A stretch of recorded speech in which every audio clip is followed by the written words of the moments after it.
The silence in the training hall was deafening. 250 of America's most elite special operators stood frozen, their eyes locked on the impossible scene unfolding before them. On the mat lay Lieutenant Commander Marcus Bull Richardson. 6'4" of pure muscle and 17 years of combat experience, unconscious and twitching. Standing over him was someone they had written off months ago, someone they whispered about in the mess hall, someone they called the Mistake. Her name was Sarah Chen, and for 8 grueling months she had endured every insult, every sneer, every accidental shoulder check in the corridors. They said she was too small at 5'6". They said her engineering background made her soft. They said women didn't belong in the teams, especially not women who looked like they belonged in a laboratory rather than a battlefield. But as Bull's eyes rolled back and his 240-pound frame hit the deck with a sickening thud, every man in that room realized they had been catastrophically wrong. The woman they had dismissed, the operator they had tried to break, had just done something that would be talked about in SEAL teams for decades to come. This is the story of how Sarah Chen went from being the most underestimated person in naval special warfare to becoming a legend. It's a story of resilience that would make grown warriors weep, of skill that would rewrite training manuals, and of a single moment that would change the culture of America's most elite fighting force forever. What happened in that training hall didn't just silence her critics, it started a revolution. The Pacific Ocean crashed against the shores of Coronado Beach as Sarah Chen stood at the edge of what would become either her greatest triumph or most devastating failure. At 28, she was older than most SEAL candidates, with calloused hands that spoke of years spent rebuilding engines rather than gripping assault rifles. Her father, a Vietnamese refugee who had built a small auto repair shop in Oakland, had taught her that engines were just puzzles waiting to be solved. Now, staring at the obstacle course that had broken thousands of men, Sarah wondered if the same logic applied to human limitations. The other candidates towered over her, their massive frames casting shadows in the early morning light. Most had come from college football teams or other special operations units. They had names like Thunder, Tank, and Diesel. Nicknames that commanded respect before they even spoke. Sarah had no nickname yet, though she would soon acquire one that would follow her through the most challenging months of her life: Gearhead. Lieutenant Commander James Morrison, the lead instructor, stood before the group of 43 candidates with the expression of a man who had seen this movie too many times before. His weathered face bore scars from 3 deployments in Afghanistan and 2 in Iraq. When his eyes landed on Sarah, they lingered just long enough to communicate his thoughts without words. She didn't belong here. "Listen up, candidates," Morrison barked, his voice carrying across the beach like thunder. "Behind me is 24 weeks of hell designed to break you in ways you can't imagine. By the time we're done, most of you will be gone. The ocean will humble you. The cold will break you. Your teammates will abandon you. And that's just the first week." Sarah had spent 2 years preparing for this moment. While other candidates had focused on building muscle mass, she had studied the science of human performance. She understood that SEAL training wasn't just about physical strength. It was about the mind's ability to override the body's desperate pleas to quit. She had read every available document about Hell Week, analyzed the psychological profiles of successful graduates, and identified the exact moments when most candidates rang the bell that would end their dreams. The first phase of training began with a simple run, 6 miles along the beach carrying nothing but the weight of their own expectations. Sarah positioned herself in the middle of the pack, knowing that standing out too early would paint a target on her back. Around her, conversations flowed between candidates who had already formed alliances based on shared backgrounds or similar physical builds. "Where you from, Gearhead?" asked Tony Rodriguez, a former Army Ranger whose arms looked like they could bench press a small car. He had earned his Ranger tab at Fort Benning and carried himself with the confidence of someone who had already proven himself in elite circles. "Oakland," Sarah replied, matching his pace as they hit the soft sand that would test their leg strength. "Worked on cars before this." "Cars?" laughed Jake Morrison, no relation to their instructor but equally skeptical of Sarah's presence. "Hope you're better at fixing things than breaking them. Because that's all we do here." Sarah said nothing, but she filed away the comment. Jake Morrison would become one of her most vocal critics, a man who believed that tradition should never be questioned, especially not by someone who looked like she belonged in a college library rather than a combat zone. As the weeks progressed, the physical demands intensified. Pool competency tests pushed candidates to their absolute limits underwater. Sarah watched as men who could deadlift 3 times their body weight struggled to maintain composure while treading water with their hands and feet bound. The pool became a place where raw strength meant nothing and mental discipline meant everything. During one particularly brutal session, candidates were required to swim 50 meters underwater, while instructors did everything possible to disorient them. They would remove their masks, spin them in circles, and create artificial emergencies that demanded split-second decisions while oxygen-deprived brains struggled to process information. Sarah approached the challenge differently than her male counterparts. While they relied on brute force to power through the water, she focused on efficiency. Her smaller frame required less oxygen, and her engineering background had taught her to visualize complex systems under stress. She pictured her lungs as fuel tanks, and her movements as calculated equations designed to maximize output while minimizing waste. The strategy worked. While candidates twice her size flailed and surfaced gasping for air, Sarah emerged from each exercise with controlled breathing and clear thinking. Her success in the pool began to earn grudging respect from some instructors, though it also intensified criticism from certain candidates, who saw her achievements as somehow diminishing their own struggles. The psychological warfare began almost immediately. Someone regularly tampered with her gear, loosening straps on her backpack or hiding her equipment before inspections. Anonymous notes appeared in her locker, questioning her motives and suggesting she was only there to prove a political point. During meals, conversations would stop when she approached tables, creating an atmosphere of isolation designed to make her question her place among these warriors. Chief Petty Officer Mark Granite Williams became Sarah's most formidable opponent during these early weeks. A 15-year veteran with combat experience spanning 4 different conflicts, Williams had earned his reputation by breaking candidates who he deemed unworthy of the sealed trident. He saw Sarah's presence as a dangerous experiment that would ultimately compromise unit effectiveness. Chen. Williams would bark during morning inspections, finding microscopic flaws in her uniform that he overlooked in others. Your boots aren't properly polished. Drop and give me 50. Sarah would comply without argument, understanding that any protest would be seen as weakness. She performed push-ups until her arms shook, knowing that Williams was testing not just her physical capacity, but her ability to absorb punishment without breaking psychologically. The academic portions of training revealed Sarah's true strengths. While studying underwater demolition, her engineering background allowed her to quickly grasp concepts that left other candidates struggling. She understood explosive chemistry, structural engineering principles, and the physics of underwater shockwaves. During written examinations, she consistently scored in the top 5% of her class. But academic success meant little in a culture that valued combat effectiveness above all else. During hand-to-hand combat training, Sarah's smaller frame put her at a significant disadvantage against opponents who outweighed her by 60 to 80 pounds. She absorbed punishing blows during sparring sessions, often ending training sessions with bruises that covered her ribs and arms. The breaking point came during week 12 of first phase training. The candidates were engaged in surf torture, an exercise where they sat in the freezing Pacific Ocean while instructors bombarded them with questions about SEAL history, weapons specifications, and tactical procedures. The goal was to maintain mental clarity while their bodies went into hypothermic shock. Sarah had been in the water for 43 minutes when her vision began to blur. The instructor was asking about the effective range of an M4 carbine when she realized she couldn't feel her legs. Around her, other candidates were beginning to show signs of severe hypothermia. 2 men had already been pulled from the water by medical staff. Chen, Chief Williams yelled from the shore. What's the maximum effective range of an M249 squad automatic weapon? Sarah's jaw was clenched so tightly from the cold that she could barely speak. 800 meters for point targets, 1,000 meters for area targets, she managed through chattering teeth. Wrong, Williams screamed, though Sarah knew her answer was correct. Get out of the water. You're done. This was the moment Sarah had prepared for mentally. She knew that Williams was testing her resolve, looking for any excuse to end her SEAL aspirations. Every fiber of her being wanted to crawl onto the beach and embrace the warmth of dry clothes. Instead, she forced herself to speak clearly despite her body's rebellion. Request permission to remain in the water, Chief. I can continue. The beach fell silent except for the sound of crashing waves. Other candidates turned to look at Sarah with a mixture of admiration and disbelief. Williams stepped closer to the water's edge, his expression unreadable. Did you just refuse a direct order, candidate? Sarah met his gaze without wavering. No, Chief. I'm requesting permission to continue training. I believe I can still perform. For 30 seconds that felt like 30 minutes, Williams studied Sarah's face.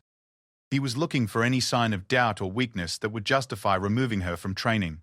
What he saw instead was the same determination that had carried her through 8 months of preparation and 12 weeks of systematic attempts to break her spirit. Get back in line, Chen.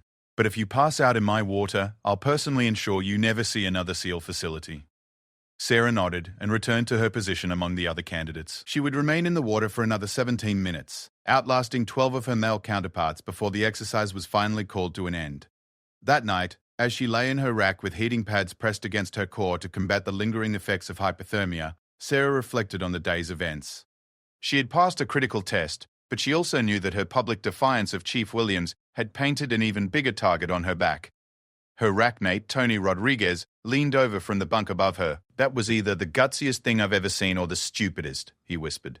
"Williams is going to make your life hell now." Sarah smiled in the darkness. "Tony, my life has been hell since day one, but I'm still here." What neither Sarah nor Tony realized was that Chief Williams had spent the evening reviewing her performance records with Lieutenant Commander Morrison. Her scores in academics, her improvement in physical fitness, and her refusal to quit under extreme duress had begun to shift their assessment of her potential. "She's different from what I expected," Morrison admitted as they reviewed her file. "Most candidates who make it this far are either natural athletes or they have that aggressive mindset we look for in operators. Chen is something else entirely." Williams nodded reluctantly. "She's systematic about everything, treats each challenge like it's a problem to be solved rather than an obstacle to be conquered. I've never seen anything like it."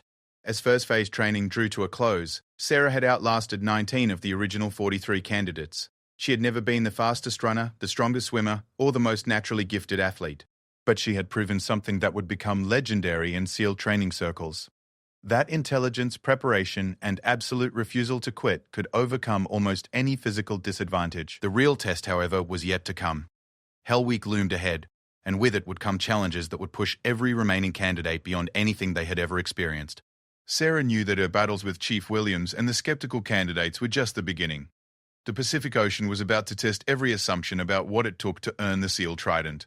As she drifted off to sleep, Sarah could hear the sound of waves crashing against the shore outside her barracks window. In 6 days, those same waves would become her greatest enemy and her ultimate teacher. Hell Week was coming, and with it the true measure of Sarah Chen's place among America's most elite warriors. The bell stood silent in the corner of the compound like a bronze monument to broken dreams. Sarah had walked past it hundreds of times during first phase training, but now, at 2300 hours on Sunday night, it seemed to pulse with malevolent energy. Hell Week was about to begin, and that bell represented the easiest decision any candidate would make over the next 5.5 days. Ring it 3 times, and all the pain would stop. 24 candidates remained from the original 43. Sarah looked around at her fellow survivors, noting the mixture of nervous energy and grim determination on their faces.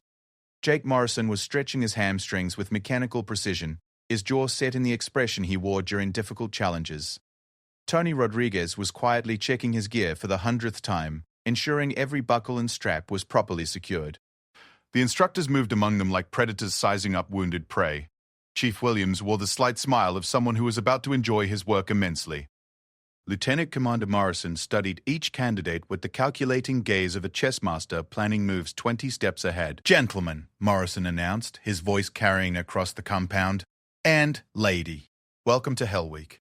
For the next 5.5 days, you will operate on approximately 4 hours of sleep total. You will be cold, wet, sandy, and hungry. You will carry boats that weigh more than small cars. You will crawl through mud that will fill every opening in your body. Some of you will hallucinate. All of you will want to quit." Sarah felt her heart rate increase as Morrison's words settled over the group like a dark prophecy. She had studied Hell Week extensively, but no amount of preparation could fully capture the reality of what was about to unfold. "The only way to secure your place in second phase training is to never ring that bell," Morrison continued, pointing to the bronze instrument that would become their constant companion. "The moment you decide this is too hard, too cold, too painful, or too much for your delicate sensibilities, that bell is waiting for you. Ring it 3 times, and you're done. No shame, no judgment, just gone." The first evolution began immediately. Surf Passage required each boat crew to carry their heavy rubber boats to the ocean, navigate through brutal surf, and return to shore without losing any crew members or equipment. Sarah's boat crew consisted of 6 people: herself, Tony Rodriguez, Jake Morrison, a former college wrestler named David Kim, a Navy rescue swimmer called Brian Walsh, and the biggest candidate in their class, Michael Tank Patterson. The boat weighed 180 pounds when dry, Loaded with gear and soaked with salt water, it approached 300 pounds of unwieldy rubber and metal that fought against every step they took.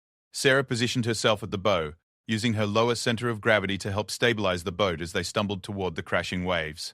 "Chen, you're slowing us down," Jake Morrison shouted over the roar of the surf. "We need to move faster." Sarah gritted her teeth and pushed harder, but the physics of the situation were unforgiving. Her 140-pound frame was being asked to carry the same load as men who outweighed her by 60 to 80 pounds. What she lacked in raw strength, she tried to compensate for with technique and determination.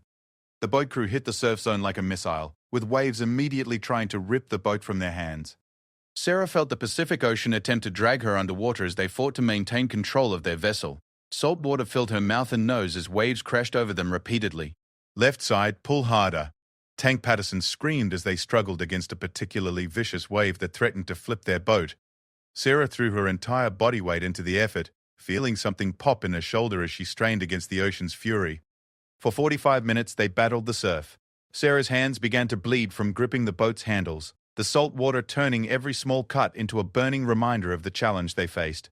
When they finally made it back to shore, she was exhausted, but they had completed the evolution without losing anyone overboard.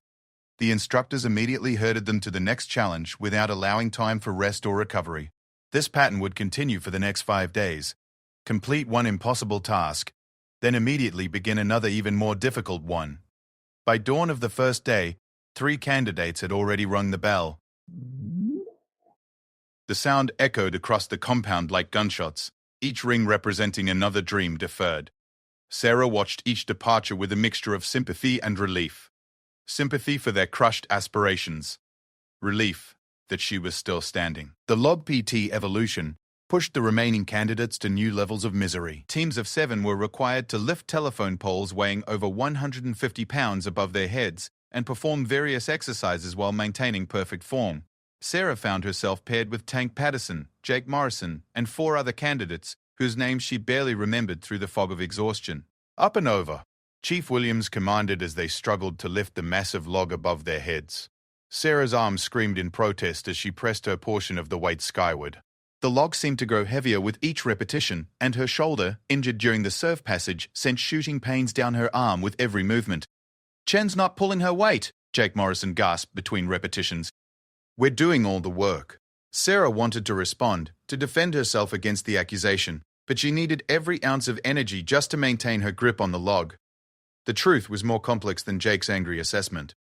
While she couldn't match their raw lifting power, her engineering background had taught her about load distribution and leverage.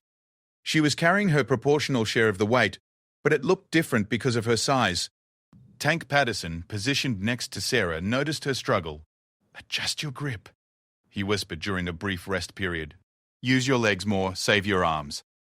The advice helped, but only marginally. By the end of the Log PT session, Sarah's hands were ribbons of torn flesh held together by medical tape. Blood seeped through the bandages, mixing with sand and salt water to create a caustic paste that burned with every movement. The second night brought Steel Pier, an evolution designed to test candidates' ability to function while hypothermic. They were required to link arms and lie down in the shallow water next to a concrete pier, while instructors sprayed them with fire hoses filled with even colder water. Sarah positioned herself between Tony Rodriguez and David Kim as they entered the water. The initial shock of the cold water drove the air from her lungs like a physical blow. Within minutes, her body began the involuntary shivering that would continue for hours. "Name the first 10 amendments to the Constitution," Chief Williams shouted over the sound of the fire hoses. "Chen, you start." Sarah's mind felt like it was wrapped in cotton as she struggled to think through the hypothermic haze. First Amendment, freedom of speech, press, religion, assembly, and petition. She managed through chattering teeth. Second Amendment, Tony Rodriguez continued, his voice barely audible over the sound of rushing water.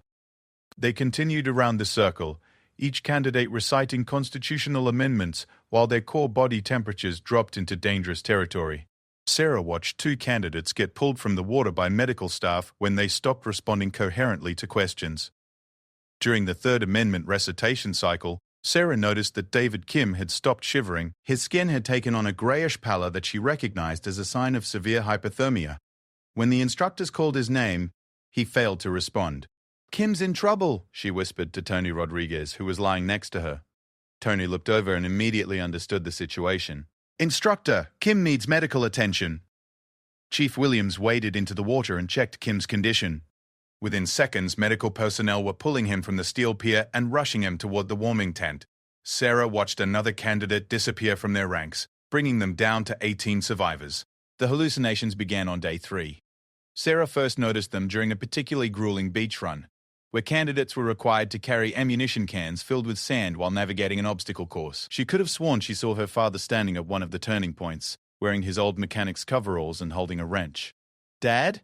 she whispered, slowing her pace as she approached the figure. "Keep moving, Chen," Chief Williams shouted. "There's nobody there." Sarah blinked hard and realized Williams was right. The figure had been a hallucination brought on by sleep deprivation and physical exhaustion. She forced herself to continue running, adding this experience to her growing list of ways that Hell Week was testing the boundaries of human endurance. The boat races that afternoon proved to be Sarah's greatest challenge yet. Each boat crew was required to paddle their vessels 3 miles into the ocean, navigate around a series of buoys, and return to shore faster than the other teams. The losing crew would be subjected to additional punishment exercises. Sarah's crew had fallen behind early when Jake Morrison caught a paddle blade in the face during a particularly aggressive stroke. Blood streamed from his nose as they struggled to maintain their rhythm. Tank Patterson was calling cadence from the stern, but the coordination that came naturally to larger, stronger teams seemed to elude them. "We're getting smoked," Brian Walsh shouted as 2 other boats pulled ahead of them. "Chen, you need to pull harder." Sarah was already paddling at maximum effort, her injured shoulder sending lightning bolts of pain through her torso with each stroke. She could feel her crewmates' frustration building as they fell further behind the leading boats. "Switch positions," she called out during a brief lull between waves. "Put me in the middle where I can help with timing instead of power." Jake Morrison, blood still dripping from his nose, shook his head. "We need power, not strategy." "Trust me," Sarah insisted. "I've been watching the winning crews. It's about coordination, not just strength." Tank Patterson made the decision for them. "Do it. We're losing anyway." They quickly rearranged their positions, putting Sarah in the center of the boat, where she could observe everyone's paddle strokes and call out timing adjustments. Almost immediately, their boat began moving more efficiently through the water. "Stroke, stroke, stroke," Sarah called out, watching the rhythm of each paddle and making subtle timing adjustments. "Tank, delay your catch by half a second. Jake, your blade is entering the water too early. Brian, perfect rhythm, hold that pace." Her crew began moving as a coordinated unit for the first time all week. They passed one boat, then another, finishing the race in 3rd place instead of dead last. For the first time since Hell Week began, Sarah felt like she was contributing something unique and valuable to her team's success.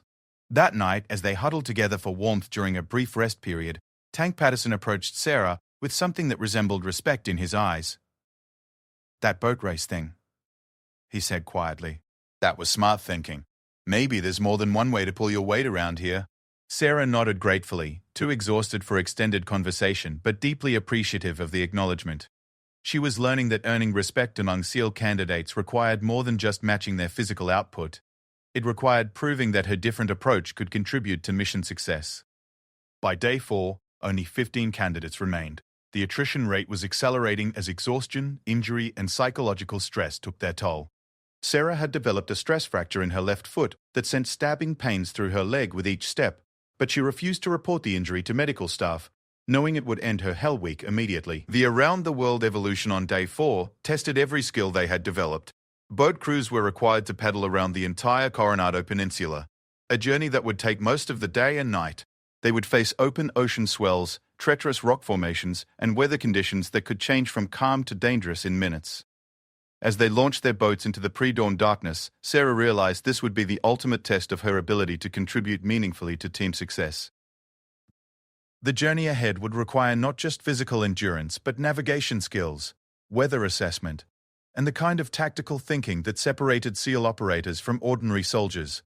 The sun was rising as they rounded the first major headland, revealing the vast expanse of Pacific Ocean that lay between them and the finish line. Sarah looked at her exhausted crewmates and realized they were about to discover whether her unconventional approach to SEAL training could carry them through the most demanding challenge they had ever faced. Behind them, the Bronze Belle sat silent on the shore, waiting patiently for anyone who decided they had finally had enough. The Pacific Ocean stretched before them like a liquid mountain range, with swells reaching 12 feet and growing larger as they paddled further from shore. Sarah's boat crew had been fighting these waters for 8 hours, and the Coronado Peninsula seemed to mock them by appearing no closer despite their exhausting efforts.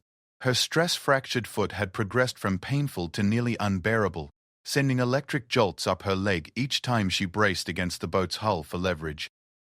"We're not going to make it," Jake Morrison gasped between paddle strokes. Blood had dried around his nostrils from the previous day's injury, and his face had taken on the hollow-eyed expression of someone approaching total physical breakdown. "These swells are pushing us backward faster than we can paddle forward." Sarah studied the wave patterns with the analytical mind that had served her throughout training. While her crewmates saw only chaos and impossible conditions, she began to recognize subtle rhythms in the ocean's behavior. Sets of larger waves were followed by periods of relative calm. The current moved in predictable patterns based on wind direction and tidal forces. "There's a pattern," she announced, raising her voice to be heard over the crashing water. "Every 7 or 8 waves, we get a lull. If we time our maximum effort for those calm periods, we can make real progress." Tank Patterson, exhausted beyond normal human limits, looked at her skeptically. "Chen, this isn't engineering class. We're fighting for our lives out here." "Everything's engineering," Sarah replied, her eyes tracking the next approaching set of waves. "Even survival."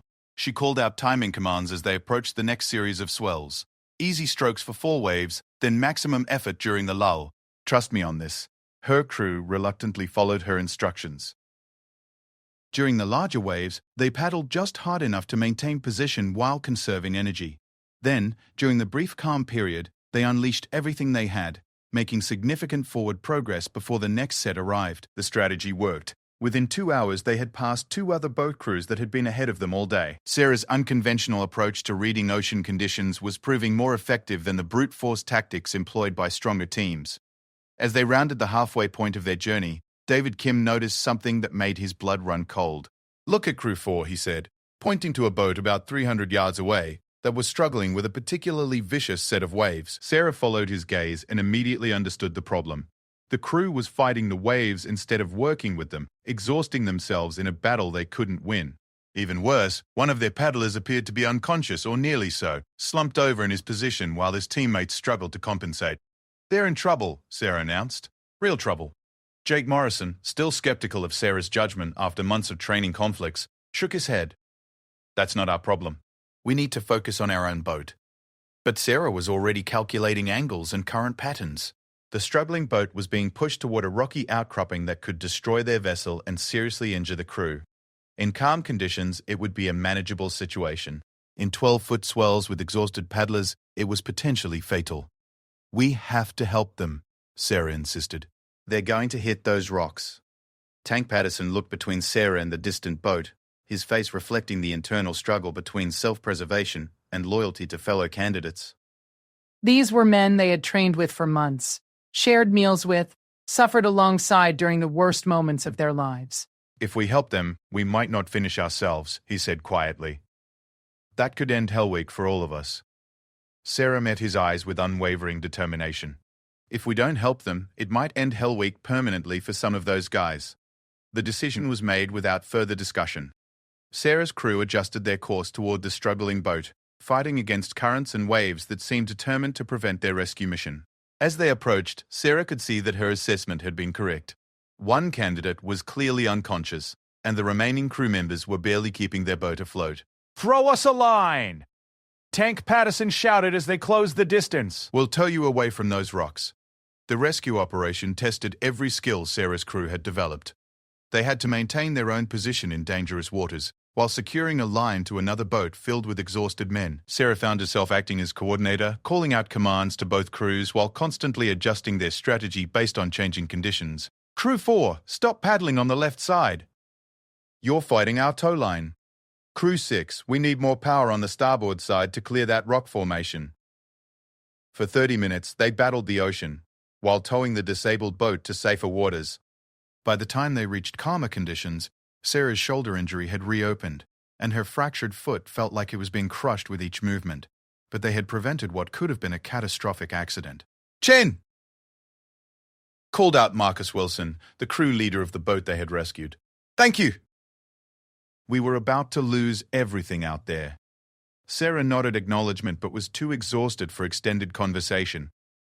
Her crew resumed their journey around the peninsula, now several hours behind schedule and facing the prospect of completing their navigation in darkness. As the sun set behind them, painting the Pacific in shades of orange and red, Sarah's crew found themselves alone on vast waters. The other boats had either finished the evolution hours earlier or had been pulled from the water by safety personnel. They were the last crew still attempting to complete the circumnavigation. "We could signal for pickup," Brian Walsh suggested as full darkness settled over them. "Nobody would blame us. We already went above and beyond with that rescue." Sarah looked around at her exhausted crewmates. Each of them had been pushed beyond normal human limits, and she could see the doubt beginning to creep into their eyes. This was the moment that would define not just their Hell Week, but potentially their entire military careers. "We're going to finish this," she said with quiet conviction. "We've come too far to quit now." The next 4 hours tested their resolve in ways that pure physical challenges never could. Navigating in darkness with limited visibility required trust in Sarah's compass readings and dead reckoning calculations. They had no backup navigation equipment, and getting lost in the Pacific Ocean at night could have deadly consequences. Sarah found herself drawing on every piece of knowledge she had accumulated over years of studying mechanical systems. She treated their boat like a complex machine operating in hostile conditions, making constant adjustments to their course based on wind patterns, current drift, and the behavior of their vessel in the water.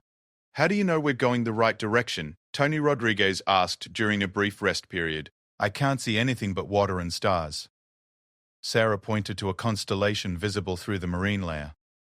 "That's the Big Dipper. If we keep it at that angle relative to our bow, we're heading northeast, which should bring us around the final point of the peninsula." Her celestial navigation proved accurate. As dawn approached, they could make out the familiar coastline of their training base. They had completed the circumnavigation, becoming the only crew to finish the evolution, despite beginning a rescue operation that had cost them precious time and energy. Chief Williams was waiting on the beach as they dragged their boat onto the sand.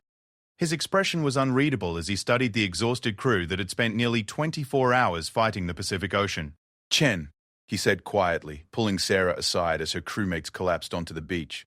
"That rescue operation you conducted yesterday, that wasn't required by the evolution parameters." Sarah nodded, unsure whether she was about to be commended or criticized. "I know, Chief. It seemed like the right thing to do." Williams studied her face for a long moment. "Crew 4 reported that you potentially saved their lives out there. Wilson said your crew fought 12-foot swells to prevent them from hitting those rocks." "We did what any SEAL team would do, Chief. We took care of our people." For the first time since training began, Chief Williams smiled, not the predatory grin he wore during punishment exercises, but something that resembled genuine respect. "That's exactly right, Chen. You did what SEALs do." The final day and a half of Hell Week brought challenges that seemed designed to test whether candidates had anything left after 5 days of systematic physical and psychological breakdown. Sarah's fractured foot had progressed to the point where she could barely walk, but she refused medical attention that would end her participation. During the final log PT evolution, something extraordinary happened. As Sarah struggled to lift her portion of the telephone pole with a shoulder that had been dislocated and a foot that sent shooting pains up her leg, Tank Patterson made a subtle adjustment to his position that took some of the load off her injured side. Jake Morrison, who had been her harshest critic throughout training, quietly shifted his grip to compensate for her physical limitations. They weren't helping her cheat or giving her special treatment. They were functioning as a team, making the kind of micro-adjustments that allowed each member to contribute their maximum capability while compensating for individual weaknesses. It was exactly what Sarah had hoped to achieve since the first day of training. The final evolution was a simple beach run, 2 miles along the shoreline that had been their constant companion for 5.5 days. No boats, no logs, no complex navigation. Just candidates and the sand that had filled every opening in their bodies and minds. Sarah ran that final evolution on pure determination. Her foot was a constant source of agony. Her shoulders screamed with each arm movement, and her body was operating on reserves she didn't know existed.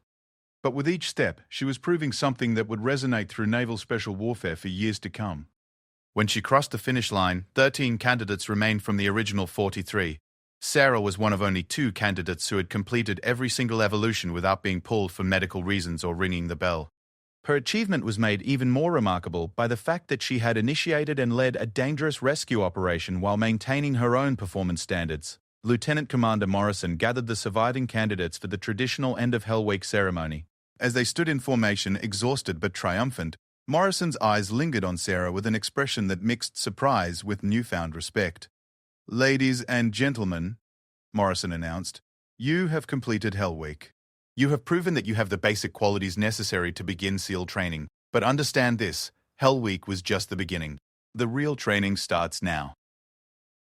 Sarah looked at her fellow survivors, noting the changes that 5.5 days had wrought in each of them. They no longer saw her as an outsider or an experiment.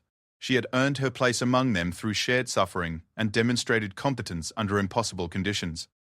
That evening, as they enjoyed their first hot meal in nearly a week, Tank Patterson raised his cup of coffee in an informal toast. "To Gearhead," he said, using the nickname that had once seemed mocking but now carried undertones of respect. "For proving that there's more than one way to be strong." Sarah smiled as she clinked cups with her fellow candidates. She had survived Hell Week, but more importantly, she had begun to change the culture of an institution that had never seen anyone quite like her. The real challenges lay ahead in second and third phase training, but she had crossed a threshold that would make everything else possible. The Bronze Belle sat silent in the corner of the compound, having claimed 30 candidates over the course of Hell Week.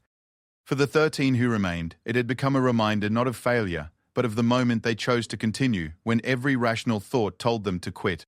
Sarah's unconventional path through Hell Week had proven that intelligence, systematic thinking, and absolute determination could overcome almost any physical disadvantage. She had not just survived, she had led, rescued, and innovated her way through challenges that had broken men twice her size. As she finally drifted off to sleep in her rack, Sarah could still hear the sound of Pacific waves crashing against the shore. But now, instead of seeming like an enemy to be conquered, the ocean sounded almost like applause. The pool at the Naval Special Warfare Training Facility stretched before Sarah like a laboratory for testing the limits of human psychology. Second phase training had begun, and with it came challenges that would make Hell Week seem like a warm-up exercise. Combat diving and underwater demolition required not just physical capability, but the kind of mental discipline that could override millions of years of evolutionary programming that screamed, "Breathe," when lungs burned for oxygen. Sarah stood at the pool's edge with 12 other Hell Week survivors, studying the maze of pipes, obstacles, and simulated ship holes that would become their underwater classroom. The pool was 30 feet deep and maintained at a temperature that would quickly sap body heat and mental clarity. More importantly, it was designed to create the kind of disorientation and panic that could kill a combat swimmer in real-world operations. Chief Petty Officer Rebecca Shark Martinez commanded second phase training with an intensity that made Chief Williams seem gentle by comparison. A 15-year veteran with multiple combat deployments, Martinez had been one of the first female instructors in naval special warfare. Her presence created an interesting dynamic for Sarah. Here was proof that women could not only survive SEAL training but excel as instructors, yet Martinez seemed even more demanding of Sarah than her male colleagues. "Pool competency isn't about how long you can hold your breath," Martinez announced to the assembled candidates. "It's about maintaining cognitive function while your brain is convinced you're dying. It's about making tactical decisions with oxygen-starved neurons. It's about staying calm when every instinct is telling you to panic." The first evolution seemed deceptively simple: swim 50 meters underwater while navigating through a series of obstacles. No breathing apparatus, no safety equipment except for the dive supervisors, who would pull candidates out if they lost consciousness. Sarah had excelled at similar exercises during first phase, but second phase obstacles were designed to disorient and exhaust swimmers in ways that pure distance swimming never could. As Sarah descended to begin her underwater navigation, she felt the familiar pressure in her lungs that signaled the beginning of oxygen debt. But this time, the obstacles forced her to swim in directions that seemed to make no logical sense. Pipes led to dead ends, forcing her to backtrack and find alternative routes while her air supply dwindled. 15 meters into the course, Sarah encountered an obstacle that would become emblematic of her second phase experience. A simulated ship's hull section had been positioned to create a narrow passage that required swimmers to navigate in complete darkness while maintaining precise buoyancy control. Too high, and they would become trapped against the ceiling. Too low, and they would become entangled in cables that could prevent escape. Sarah's engineering background served her well as she analyzed the geometry of the passage. She calculated angles and distances, treating the underwater maze like a three-dimensional puzzle that could be solved through systematic thinking rather than brute force swimming. While other candidates relied on instinct and physical power, Sarah approached each obstacle as a problem requiring specific solutions. Her methodical approach proved effective, but it also created new tensions within the candidate group. During debriefing sessions, some candidates began to express frustration with Sarah's analytical methods, suggesting that her intellectual approach somehow diminished the warrior culture they were trying to build. Jake Morrison, who had developed grudging respect for Sarah during Hell Week, found himself struggling with mixed emotions about her continued success. "This isn't an engineering exam," he complained, after Sarah had completed a particularly complex underwater navigation in record time. "We're supposed to be developing combat instincts, not solving math problems." Tank Patterson, ever the diplomat, tried to bridge the growing divide. "Results are results, Morrison. Chen gets through the obstacles faster than most of us, and she never panics underwater. Isn't that what matters?" But the tension went deeper than simple personality conflicts. Sarah's success challenged fundamental assumptions about what made an effective SEAL operator. The traditional model emphasized aggressive instincts, physical dominance, and intuitive decision-making under stress. Sarah represented something entirely different: systematic thinking, technical competence, and the ability to solve complex problems while maintaining emotional equilibrium. The diving physics classroom became Sarah's natural habitat. While other candidates struggled with concepts like partial pressure calculations and decompression theory, Sarah absorbed the technical knowledge with the enthusiasm of someone returning to familiar territory. She could calculate nitrogen absorption rates in her head and explain the physiological effects of pressure changes at various depths. During one particularly complex lesson on mixed gas diving, Instructor Martinez posed a problem that had stumped the class. "You're at 60 feet depth breathing a tree mix blend of 20% oxygen, 30% helium, and 50% nitrogen. Your dive partner shows signs of nitrogen narcosis. Calculate the partial pressure of nitrogen and determine whether immediate ascent or gas switching is the safer option." Sarah's hand shot up immediately. Partial pressure of nitrogen at 60 feet would be approximately 1.8 ATA, which exceeds the narcosis threshold for most divers. Gas switching to a higher oxygen, lower nitrogen blend would be safer than emergency ascent, which could cause decompression sickness. Martinez nodded approvingly. "Correct. Can you explain why gas switching is preferable to emergency ascent?" Emergency ascent from 60 feet could cause nitrogen bubbles to form in the bloodstream faster than they can be safely eliminated through the lungs. A controlled ascent while breathing a cleaner gas mixture allows for safer off-gassing. The classroom fell silent as other candidates struggled to process Sarah's explanation. Her technical fluency in diving science was approaching instructor level, but this expertise also highlighted the gap between her background and theirs. After class, Brian Walsh approached Sarah with obvious frustration. "How do you know all this stuff already? Did you get special preparation or something?" Sarah shook her head. "I studied diving physics for 2 years before arriving here. I figured if I was going to be at a physical disadvantage, I needed to maximize every other advantage I could develop." 2 years? Walsh repeated. "Most of us were lucky to get 6 months of preparation time." This revelation created another layer of complexity in group dynamics. Sarah's extensive preparation could be seen as either admirable dedication or unfair advantage, depending on one's perspective. Some candidates began to view her technical knowledge with suspicion, as if her competence somehow undermined their own achievements. The underwater demolition exercises intensified these feelings. Sarah's engineering background allowed her to understand explosive calculations, structural vulnerabilities, and timing sequences with an intuitive grasp that left instructors impressed and fellow candidates feeling inadequate. During a simulated ship hull breaching exercise, candidates were required to place explosive charges in configurations that would create specific types of structural damage. The exercise demanded understanding of metallurgy, physics, and explosive chemistry that went far beyond basic military training. Sarah studied the steel plating for several minutes before beginning her charge placement. She examined weld seams, measured plate thickness, and calculated the minimum explosive force required to achieve mission objectives without creating excessive collateral damage. "Chen, you're overthinking this," called out David Kim, who had returned to training after recovering from hypothermic exposure during Hell Week. "Just put the charges where the instructor showed us, and blow a hole in the side." But Sarah was applying principles of structural engineering to optimize her charge placement. She positioned explosives at stress concentration points where the metal would fail most efficiently, using less explosive material while achieving better results. When the charges detonated, Sarah's target section failed exactly as she had predicted, creating a clean breach with minimal wasted energy. Other candidates' attempts either failed to penetrate completely or used excessive force that would have caused dangerous fragmentation in real-world scenarios. Chief Martinez observed the results with professional interest. "Chen, explain your charge placement methodology." Sarah pointed to the failed steel section. "I targeted the intersection points where structural supports met the hull plating. Those locations experience maximum stress concentration under normal conditions, so they're most vulnerable to additional force from explosive charges. By placing smaller charges at multiple stress points rather than one large charge at an arbitrary location, we achieve complete structural failure while minimizing explosive signature that could compromise operational security. Martinez nodded slowly. That's graduate-level engineering applied to underwater demolition. Where did you learn that approach? I developed it by studying building demolition techniques and adapting the principles to marine structures, Sarah replied. Controlled demolition is fundamentally about understanding where structures want to fail and helping them fail efficiently. The conversation was overheard by several candidates, and Sarah could sense their growing discomfort with her technical explanations.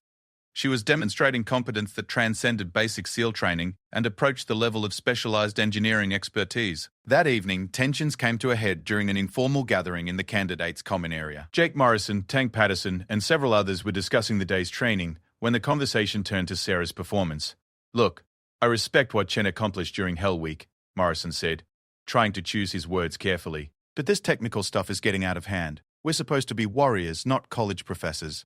Tony Rodriguez, who had become one of Sarah's strongest supporters, shook his head. Are you serious?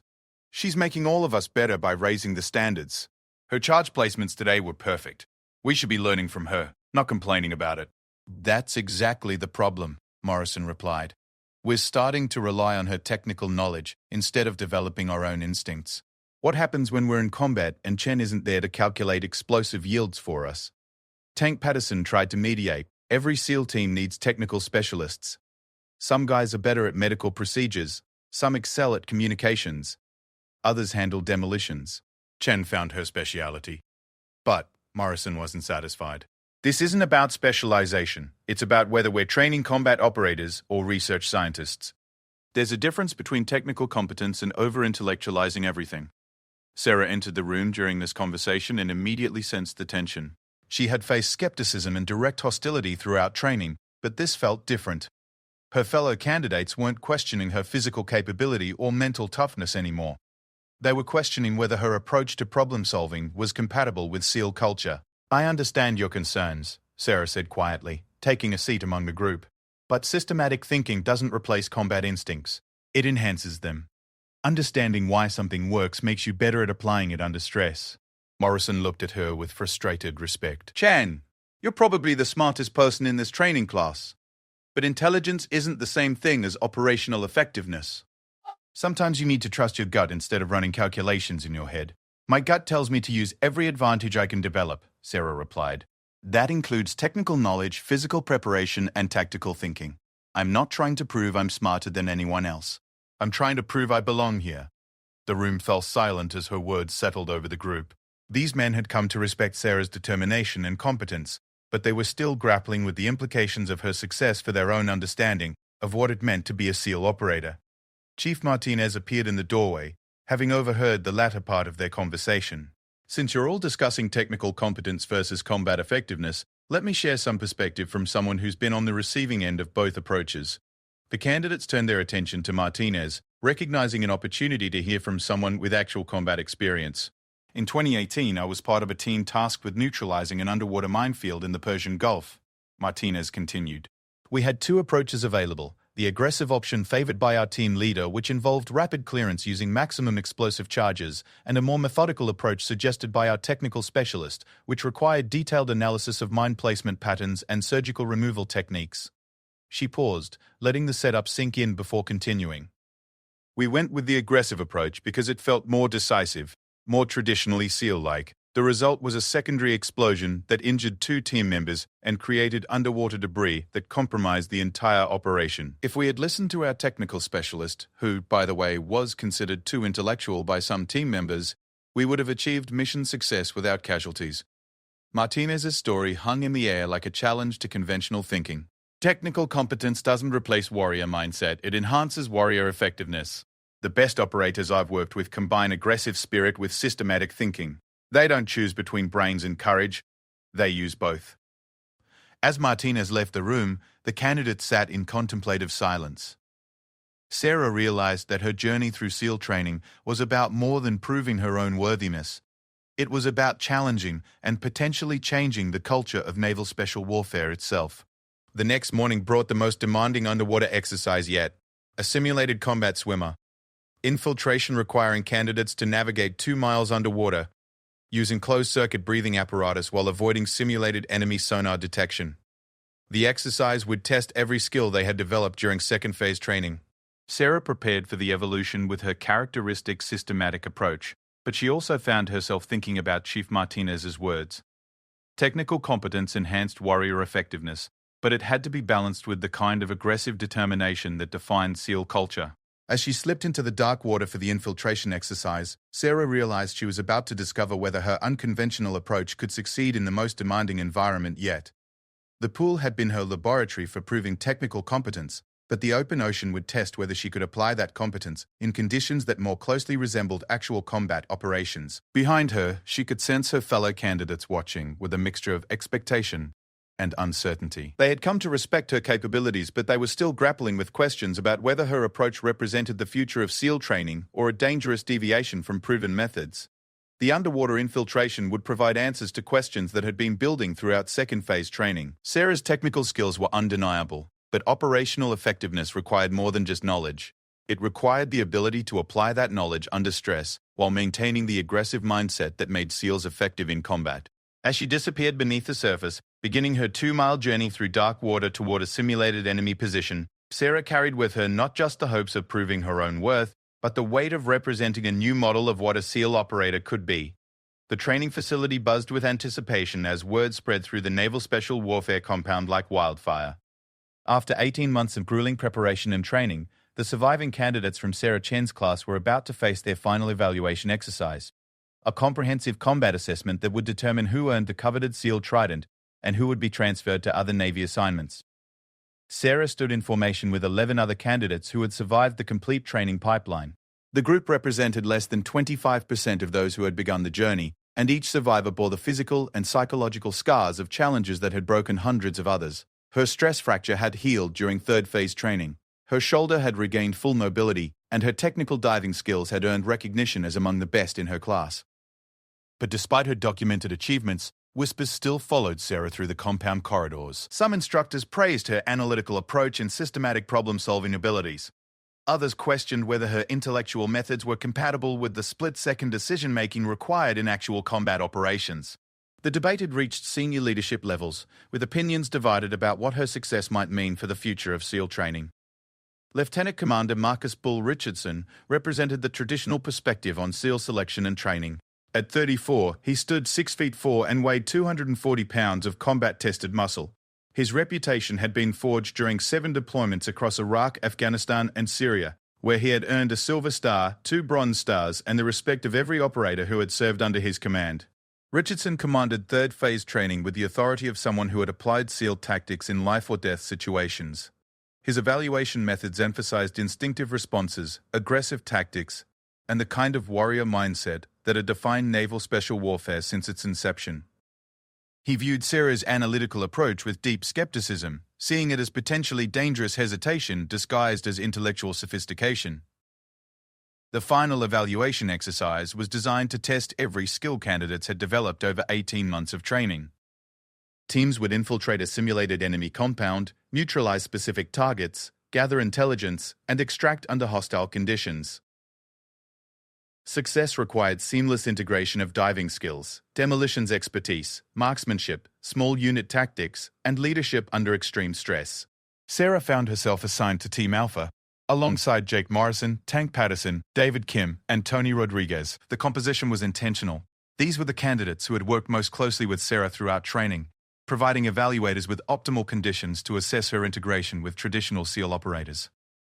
As team leader, Jake Morrison bore responsibility for mission planning and tactical decision-making. His evolution from Sarah's harshest critic to grudging ally had been one of the most significant relationship changes during training. He still harbored reservations about her unconventional methods, but he had learned to appreciate her technical competence and unshakable determination. "All right, team," Morrison announced during their pre-mission briefing, studying aerial photographs of the target compound. "We have a simulated terrorist training facility with multiple buildings, unknown number of enemy personnel, and intelligence suggesting chemical weapon storage in the main laboratory building." Sarah examined the facility layout with her characteristic systematic approach.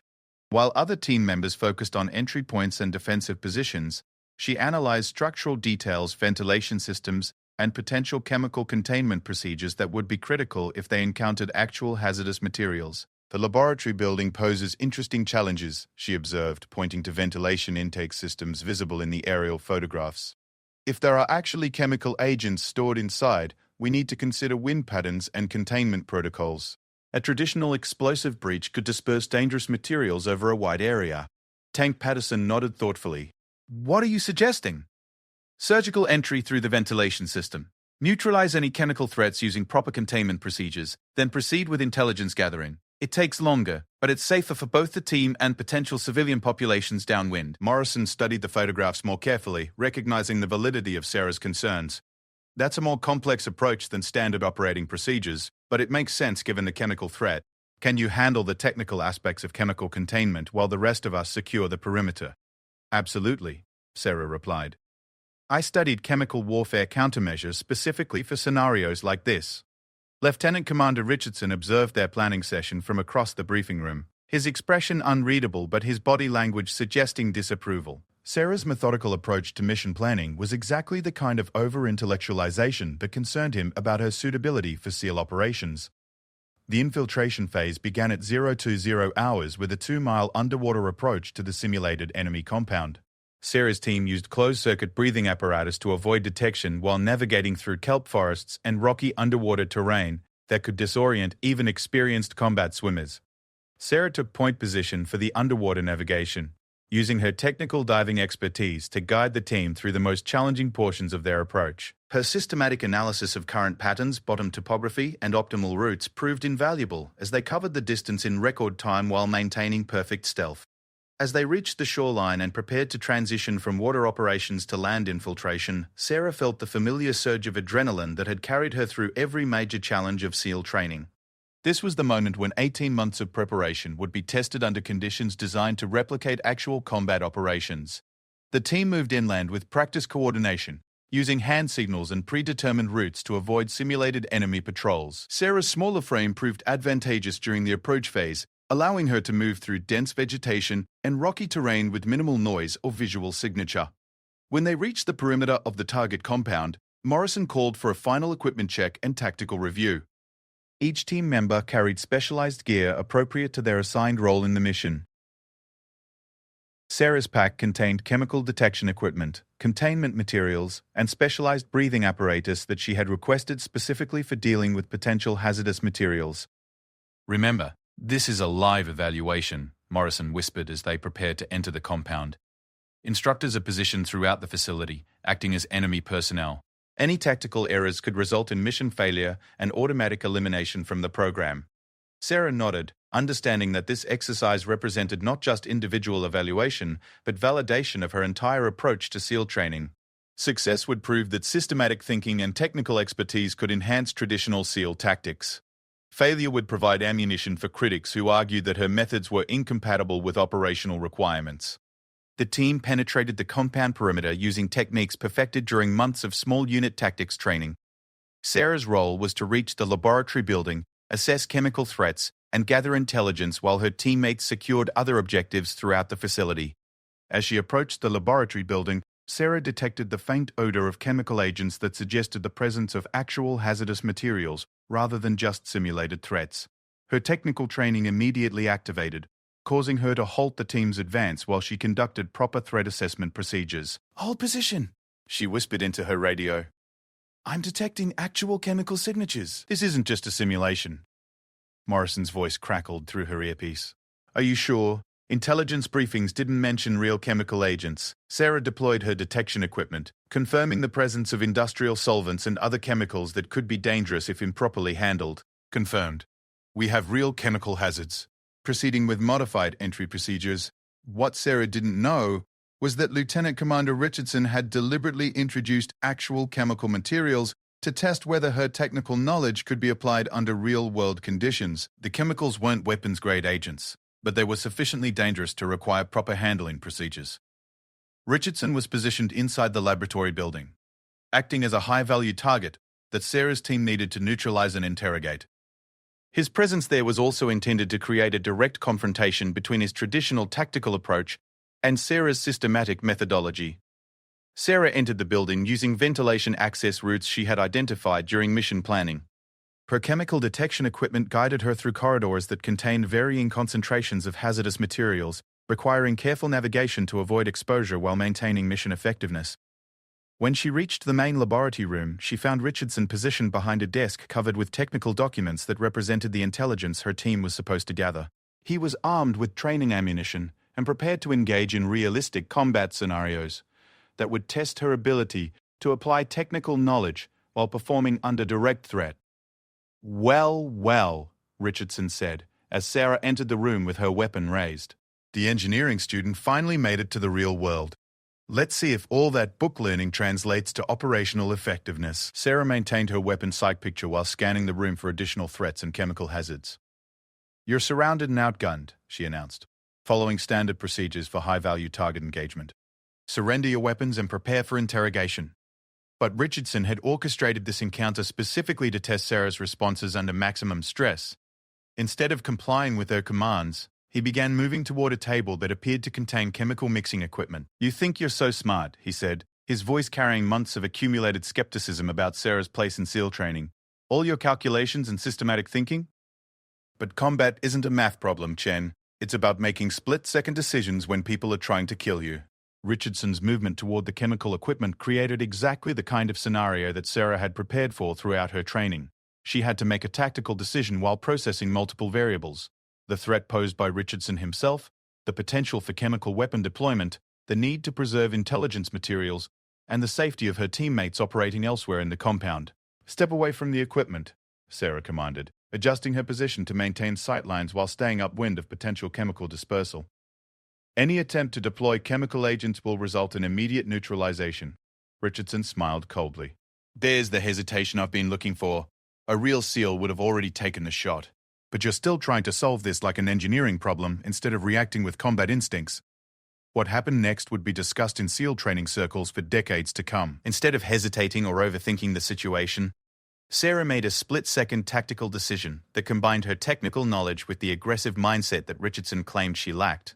She identified Richardson's center of mass, calculated the trajectory needed to neutralize the threat while avoiding chemical contamination, and fired a single training round that struck him center mass with perfect accuracy. Simultaneously, she deployed chemical containment foam to neutralize the mixing equipment, securing both the target and the hazardous materials in one coordinated action. Richardson dropped to the floor, his training ammunition marking him as neutralized according to exercise rules. But as he fell, Sarah noticed something that changed the entire dynamic of their confrontation.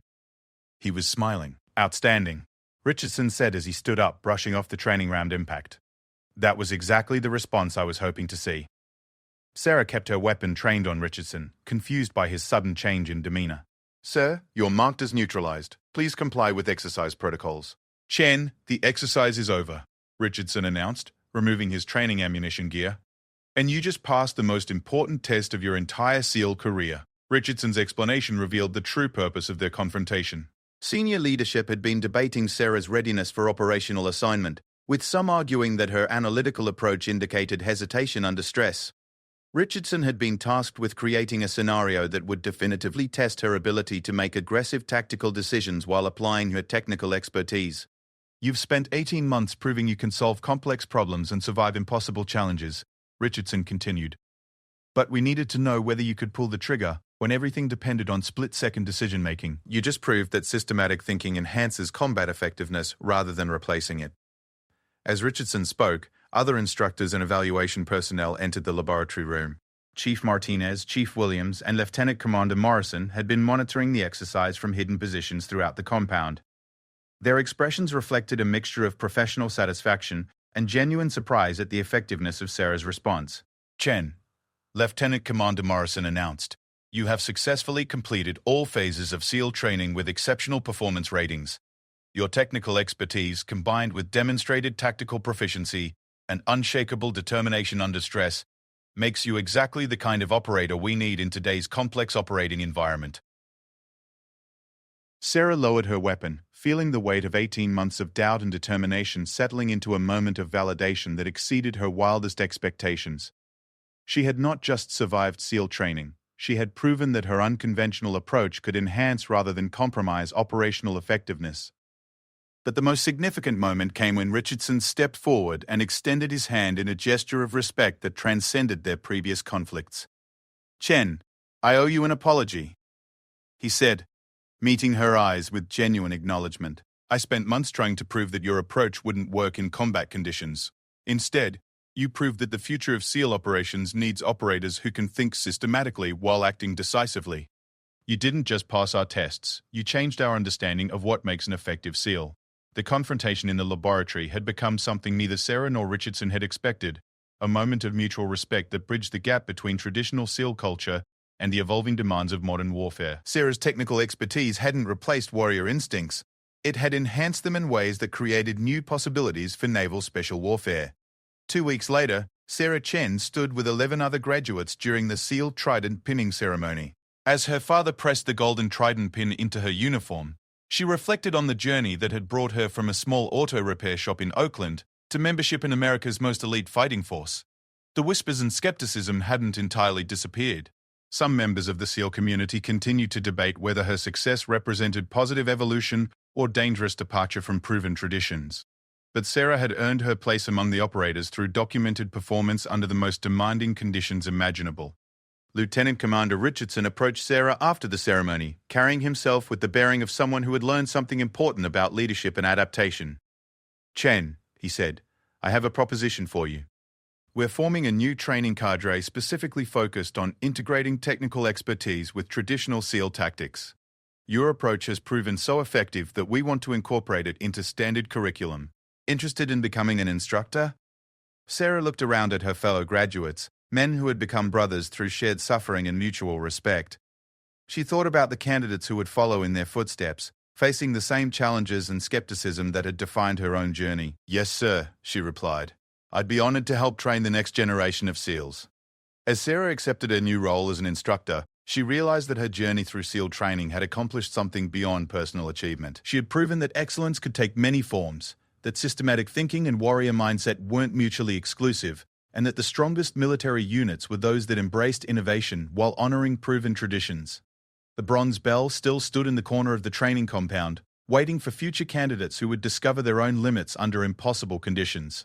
But now it served as a reminder not just of those who had chosen to quit, but of those like Sarah Chen who had refused to accept anyone else's definition of what they could become.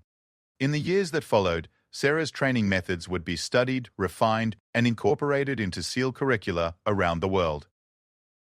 Her systematic approach to problem-solving under stress would save lives, enhance mission effectiveness, and prove that the future of special operations belonged to those who could combine intellectual rigor with uncompromising determination. The woman they had once called a weak SEAL had become something far more significant, a catalyst for positive change in an institution that prided itself on never accepting anything less than the absolute best. Her legacy would be measured not just in personal achievement, but in the generations of operators who would follow her example of proving that different could also mean better.